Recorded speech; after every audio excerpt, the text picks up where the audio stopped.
Gallagher Premier League, the sales phase made a comeback, stunning the Leicester Tigers, the league leader. After their flying start to the season, with an impressive run of 11 victories, the next few weeks promise to be a real test of Leicester Tigers' ability to stay the course at the top of the Gallagher Premiership. That winning streak was ended by Wasps last month, and this was a second consecutive league defeat. It came after they had led Sale Sharks 21-5 shortly after halftime, before the home side raised their game a few notches to score 4 tries in a spectacular second-half comeback. This was the first live game of the Premiership's return to terrestrial television, with the ITV cameras in attendance, and a helter-skelter final half-hour made for compelling viewing for the broader audience that the domestic game needs to attract. What was missing from this weekend's matches, for those floating voters happening to tune in, was the raft of England players that would have embellished this fixture had both sides been at full strength. This season, the Premiership is barely pausing for breath during the Six Nations, with league matches scheduled on each of the next 6 weekends, which is where the challenge will lie for the resurgent Tigers. They were without 6 England players,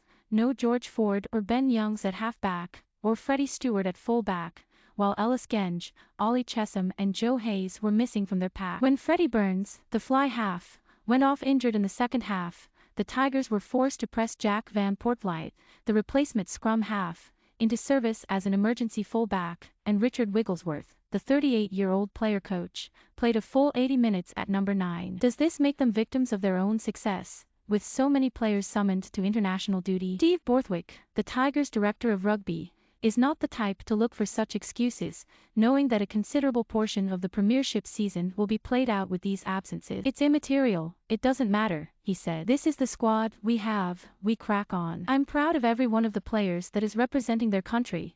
I want every one of our players to have the opportunity if they can. I'm not going to spend any time on people who aren't here. My job is to prepare the team as well as I could. I thought the effort was magnificent today. It was a young team. The scoreline wasn't what we wanted, but well, learn from it and be a better team going forward. How to replace those international players? Sale, as it happens, have a better solution than most. At present, they have only 3 players away with England: Tom Curry, Bevan Rodd and Rafi Quirk, with Manu Tuilagi due to return to club action against Harlequins next weekend. But they have the considerable advantage of being able to replace Curry with an open-side flanker who is as near to a like-for-like replacement as they come. Kay's identical twin, Ben, spent 10 minutes off in the first half after taking a blow to the head, and departed 15 minutes from the end to protect a groin tweak, but his influence in Sale's resurgence was immense. It had not taken long for the Tigers pack to announce themselves, with a driven maul producing the first of 2 tries for Julian Montoya, the hooker, and after Luke James burst through a gap for Sale's opening score, Leicester extended their lead when Guy Porter shrugged off a couple of weak tackles to touch down in the left-hand corner. Alex Sanderson, the Sale director of rugby,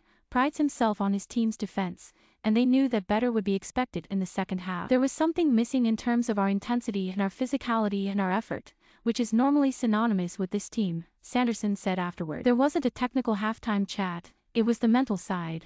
We're going to raise this. And they rose to it. After Burns' boot had stretched Leicester's lead to 16 points, Curry sneaked away from the side of a driving maul to score near the posts, the first of 3 tries in 14 minutes that changed the game. Curry, who won his first England cap last summer against the United States, then showed the quality of his handling to set Curtis Langdon, the replacement hooker, rampaging into the heart of the Tigers' defense. Smooth passing saw the ball moved swiftly left and Aaron Reed scorched into the corner. When Dan Dupreez charged down Bryce Hegarty's kick and picked up to score, Sale had their noses in front at 24-21 and Curry was withdrawn with the aim of extending his availability while his brother is not around. He's been exceptional, Sanderson said. His brother's one of the best players in the world and he's not far off. Leicester were still not finished, with another rolling maul try for Montoya, but 2 penalty goals from AJ McGinty edged Sale back in front. When Tom Roebuck then caught the kickoff and sprinted 60 meters to score, the Sharks' comeback was complete and the scale of Leicester's challenge in the coming weeks was made clear. Sale, scorers, tries, L. James,